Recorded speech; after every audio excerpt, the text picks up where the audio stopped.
আমি সকলকে আরেকটিবার ধন্যবাদ জানাই। সকলকে শুভ বড়দিনের শুভেচ্ছা। যিশু আরেকটা বছর আমাদেরকে সুযোগ দিয়েছেন, 2024। সেই সুযোগ তার মধ্য দিয়ে আমরা পেয়েছি প্রভুর গৌরব করার জন্য।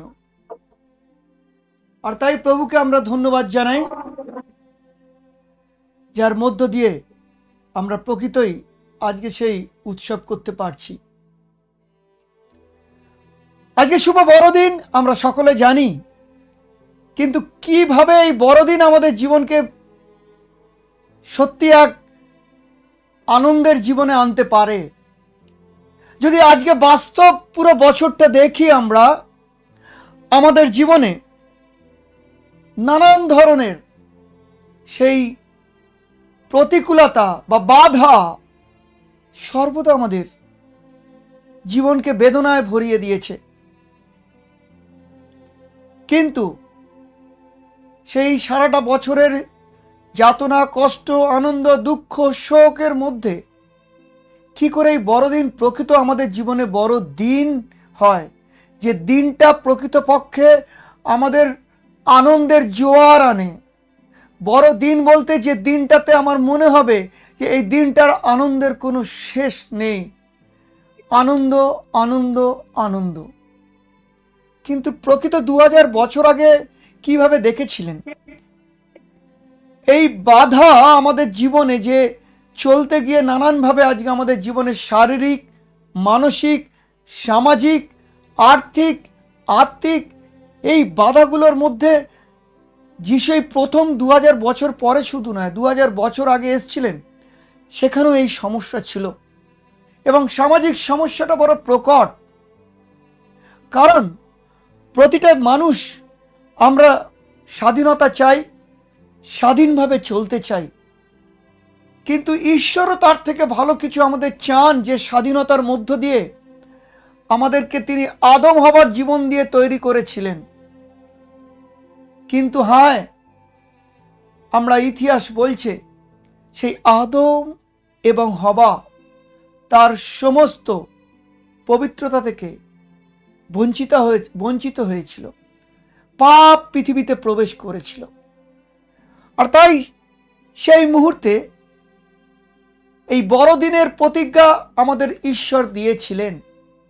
আদি পুস্তকের 3 অধ্যায়ের 15 এবং 16 পড়লে, যে মুহূর্তে আদম হবা ঈশ্বরের অবাধ্য হয়েছিল, শয়তানের প্ররোচনায় প্রলুব্ধ হয়েছিল, ঈশ্বর মানুষের জীবনে পাপের প্রবেশকে, তিনি তার স্বর্গদ্বারে মানুষের প্রবেশকে সমস্ত বন্ধ করে দিলেন। আর তাই ঈশ্বরের সাথে আমাদের আজকের সম্পর্ক ছিন্ন হয়ে গিয়েছিল আদম হবার মধ্য দিয়ে। তাই 2000 বছর আগে যিশু এসেছেন শুধু হঠাৎ নয়, তিনি আসার আগে আরো 2 বছর, 4000 বছর আগে ঈশ্বর প্রতিশ্রুতি দিয়েছিলেন যে আমি আমার পুত্রকে পাঠাবো দাউদের বংশের মধ্য দিয়ে। যিশাইয়ের ভাববাদী মধ্য দিয়ে বলেছেন, 700 বছরেরও বেশি পুরনো যে ভাববাদীর মধ্য দিয়ে বলেছেন। কখনো তিনি বলেছিলেন সকরীয় মিখার মধ্য দিয়ে 400-500 বছর পূর্বেও। আর তাই আমাদের ঈশ্বরের প্রতিজ্ঞা কখনো তিনি ভুলে যান না। সেই প্রতিজ্ঞায় তিনি যিশুকে 2000 বছর আগে প্রায় তিনি এই পৃথিবীতে প্রেরণ করেন। আর তাই আমরা যদি দেখি বাক্যে, লূক সুসমাচারের 1 অধ্যায় এবং 2 অধ্যায়, তার জন্ম এবং তারপরে যখন সেই সকরীয় যোহনের পিতা, তার জীবনেও দেখেছি ঈশ্বর আর এক পরিকল্পনা রেখেছিল। তাই বাইবেল আজকে আমাদের সেই সত্যকে প্রকাশ করে যে যিশু এই পৃথিবীতে এসেছিলেন পরজাতির প্রতি প্রকাশিত হইবার জ্যোতি। পরজাতি কারা? যারা ইহুদি বা ইসরায়েল দেশের লোক নয়। তাই বলেছিলেন এই ইহুদি জাতির বাইরে যারা রয়েছে তাদের কাছে ঈশ্বর তার পুত্র যিশুর মধ্য দিয়ে সেই পাপের পরিত্রাণ আনবেন। আর 2000 বছর আগে, সেই জন্যই এই বড় দিন। তিনটে জিনিস সেই 2000 বছর থেকে আজ পর্যন্ত মানব জাতির সাক্ষী। আজকে যদি বাস্তব জায়গায় দাঁড়াই, যদি 2000 বছর আগে যিশু এসে থাকেন, তাহলে আমাদের জীবনে যারা যিশুকে ভালোবেসেছি, পরিত্রাতা হিসেবে আমরা নতুন জীবন পেয়েছি যিশুর মধ্য দিয়ে, তারা প্রকৃত বাস্তব জীবনটা কোথায় দাঁড়িয়ে আছে?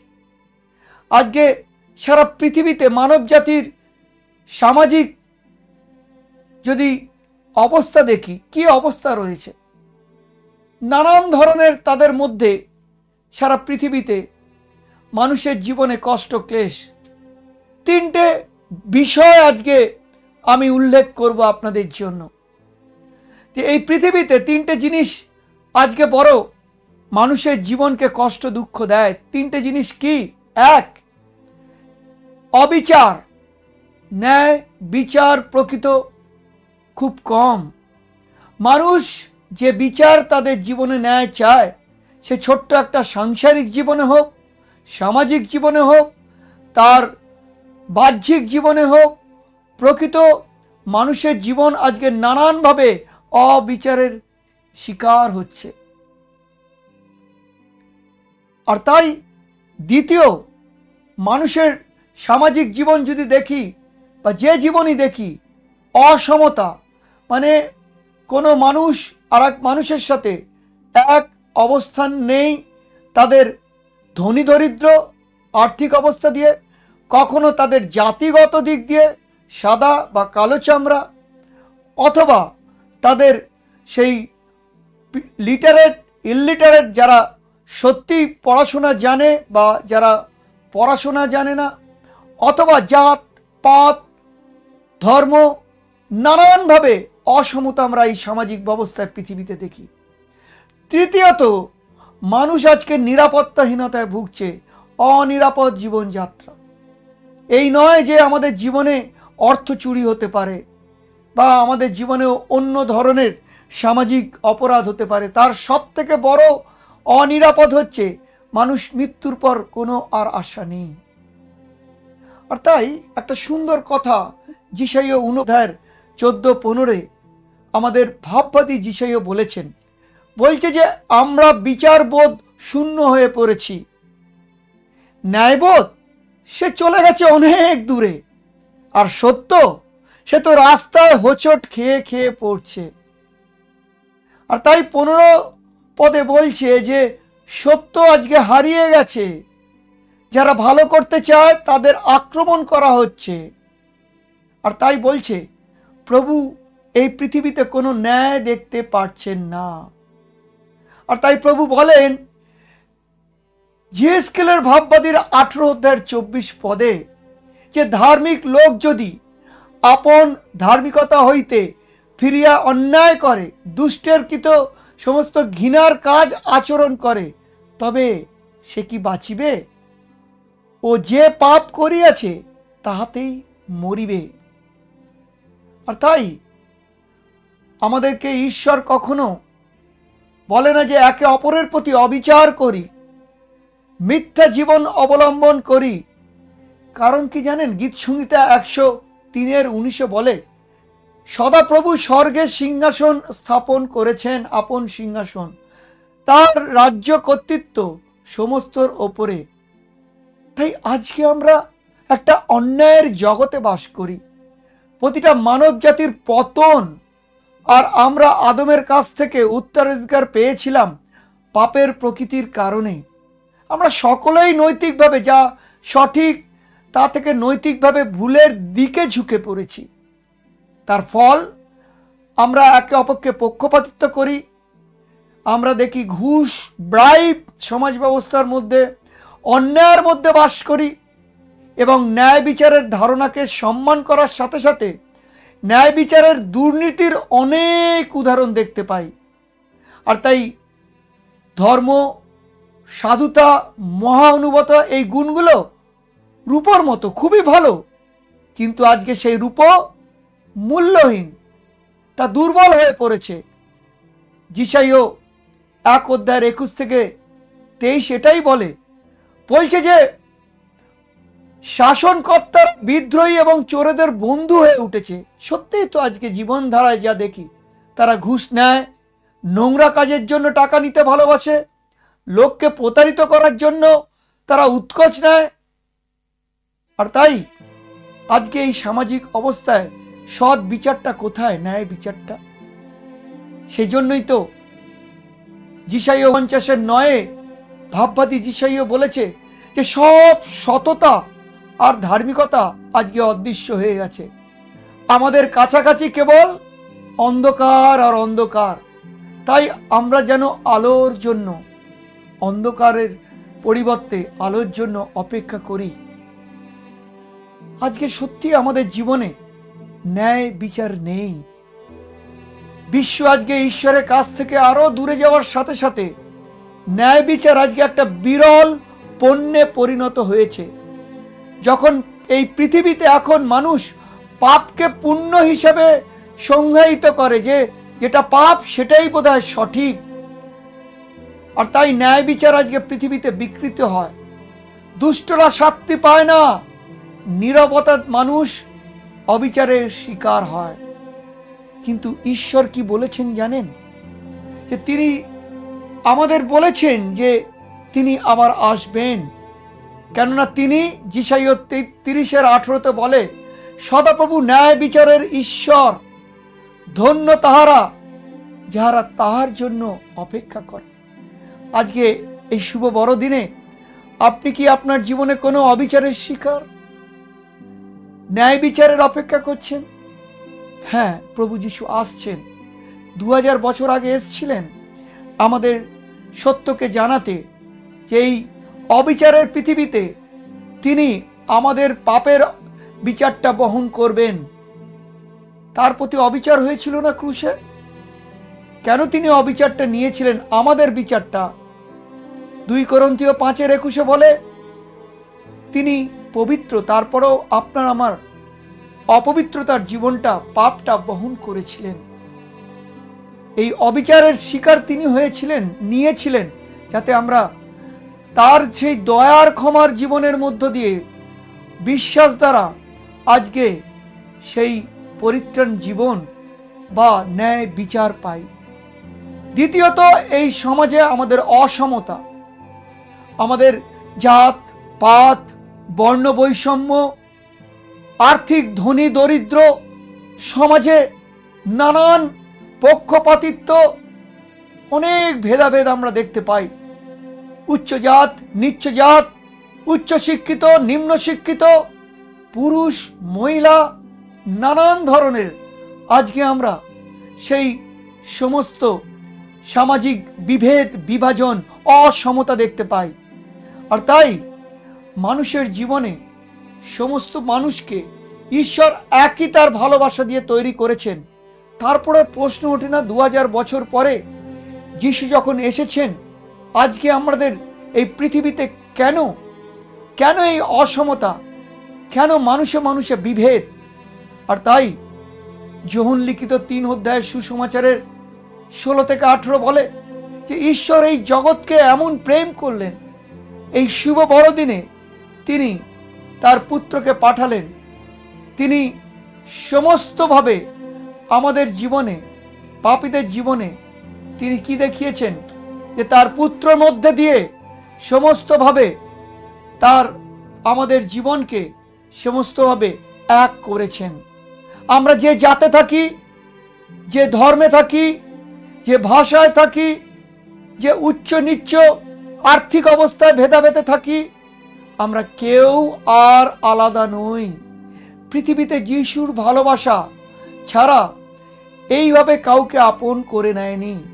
তিনি যখন এই পৃথিবীতে ছিলেন দৈহিকভাবে, সেই সময় উচ্চ নিচ জাতি, সমরীয় নারী, ব্যভিচারী নারী, কখনো কুষ্ঠ, যারা সবাই সমাজের থেকে তারা পরিত্যক্ত, তাদেরকে তিনি আলিঙ্গন করেছেন, সুস্থ করেছেন, তার দয়া দেখিয়েছেন, ভালোবাসা দিয়েছেন।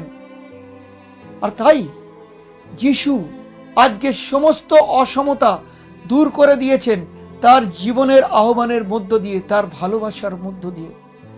গালাতীয় 3:28 বলে, এখন খ্রিস্ট যিশুতে যারা আছি আমরা, তাদের মধ্যে পুরুষ বা স্ত্রীতে কোনো ভেদাভেদ নেই, কি ইহুদি বা গ্রিক বা যে জাতেই দেশেই থাকি না কেন, কোনো ভেদাভেদ নেই।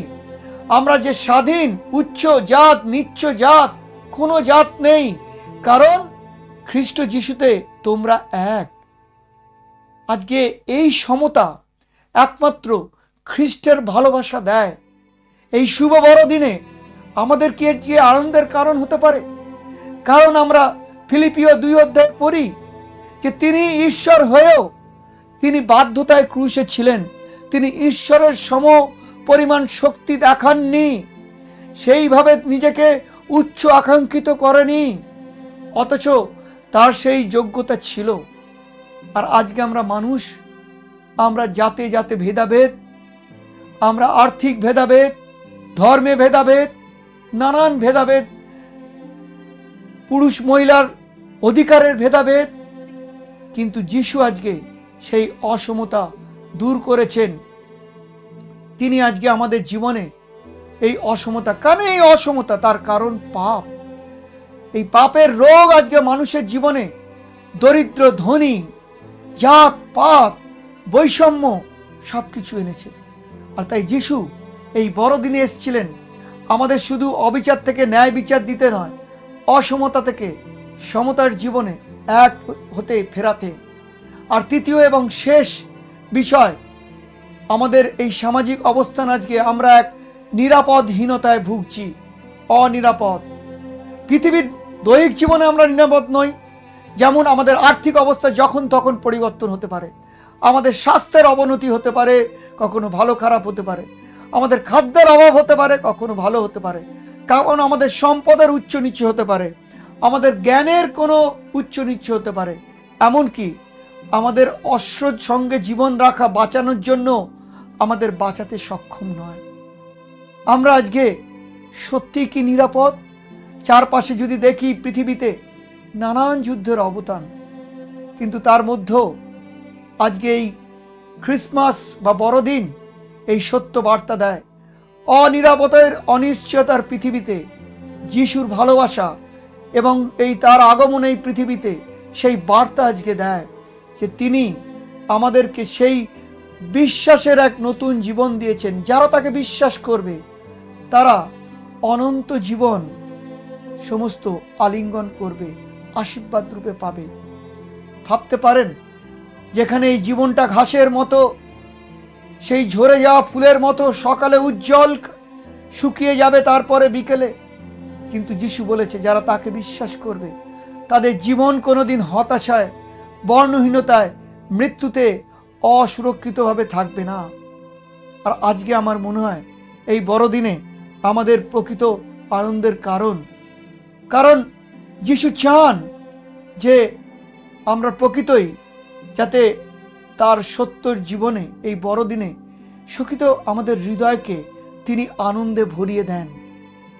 তাই আমরা যখন অনিরাপদ ভাবি, কারণ জানি আমাদের সম্পদ চলে যেতে পারে, কালকে একটা কোভিড-19 মতো একটা আসতে পারে, অথবা আমাদের জীবন আটকে গেছে যে কতটা আমাদের লেটেস্ট একটা ফোন থাকবে, ভালো গাড়ি থাকবে, ভালো বাড়ি থাকবে, এর মধ্য দিয়ে আমরা আমাদের নিরাপত্তা খুঁজি। কিন্তু যিশু বলে দিয়েছেন যে এই নিরাপত্তা তুমি পেতে পারো না। আর তাই আজকে আমাদের জীবনে প্রকৃত নিরাপত্তা, প্রকৃত আশীর্বাদ এসছে খ্রিস্টের মধ্য দিয়ে। খ্রিস্টই আমাদের সেই নিরাপত্তা। কারণ আজকে আমরা বড়দিনে সুখবরটা কি জানেন? যে যিশু তোমার রাজ্য আসুক। যিশু বলে দিয়েছেন মতিলিখিত 6:31-33, তোমরা ভয় পেও না, কি খাবো, কি পান করব, কি পরব, সেই নিয়ে তোমরা ভাবিত হইও না, বরং তোমরা স্বর্গরাজ্যের আগে খোঁজ করো। সত্যি আজকে এই বড়দিনের প্রকৃত বড়দিন যখন আমরা বলি আজকে সেই বিষয়, প্রভু তোমার স্বর্গরাজ্য আসুক, যে রাজ্যে প্রকৃত ন্যায় বিচার থাকবে, যে রাজ্যে কোনো অসমতা থাকবে না, প্রকৃত সমতা আসবে, যে রাজ্যে কোনো অনিরাপদ বা নিরাপত্তাহীনতা থাকবে না, প্রকৃত নিরাপদ থাকবে। সেই রাজ্য যিশু আজকে আনুক। আর তাই যিশু আজকে আমাদের শেখায় জেরোমীয় 17:7 এবং 8, যে ব্যক্তি প্রভুতে বিশ্বাস রাখবে সে প্রভুর আশীর্বাদ থেকে বঞ্চিত হবে না। কেন কি জানেন? কারণ প্রভু তাকে দেখাবেন যে তাকে বিশ্বাস করা যায়। সেই ব্যক্তি কেমন হবে? 8 পদে বলে, ওই ব্যক্তি জলের ধারে রোপণ করা গাছের মতো শক্তিশালী হয়ে উঠবে, যে গাছের লম্বা শেকড় জলের সন্ধান পাবে। গ্রীষ্মের সময় সেই গাছ ভীত হবে না, সেই গাছের পাতা সর্বদা সবুজ থাকবে, খরার বছরেও নিশ্চিত থাকবে, ফলদান থেকে কখনো বিরত থাকবে না। আর তাই আজকে আপনার আমার জীবনে প্রকৃত সেটাই হোক আনন্দ, যে এই বড়দিনে প্রভু আমাদের সেই ন্যায় বিচার দিয়েছেন তার জীবনের মধ্য দিয়ে। প্রভু যিশু সেই সমতা ফিরিয়ে দিয়েছেন তার পবিত্র আত্মার মধ্য দিয়ে। প্রত্যেককে একই ভালোবাসায় গেথে উচ্চ জাত নিচ্চ জাতে তিনি ভেদাভেদ ভেঙে দিয়েছেন। আর তিনি আমাদের মৃত্যুর যে ভয়, এই পৃথিবীতে শত্রুতার ভয়, তার থেকে মুক্ত করে তিনি আমাদের এক নতুন সুরক্ষা নিরাপদের জীবন দিয়েছেন। আর তাই প্রভু যিশু আপনাদের প্রত্যেককে সেই আশীর্বাদ যুক্ত করুন, যে আশীর্বাদের জন্য আজকে এই শুভ বড়দিনে আমরা প্রত্যেকে এসেছি। প্রভু আপনাদের হৃদয়কে সেই আনন্দে ভরিয়ে তুলুন। এই ক্রিসমাসে আপনাদের পরিবারকে এবং আপনার জীবনকে প্রভু সেই জলের ধারে রোপণ করা গাছের মতো শক্তিশালী করুক, যাতে আপনার সেই জীবনে সবুজ পাতার মতো সর্বদা এই বড়দিনের থেকে আবার নতুনভাবে সেই আনন্দ আশীর্বাদ থাকবে। জয় যিশু, ইম্যানুয়েল, আমেন। ধন্যবাদ সকলকে।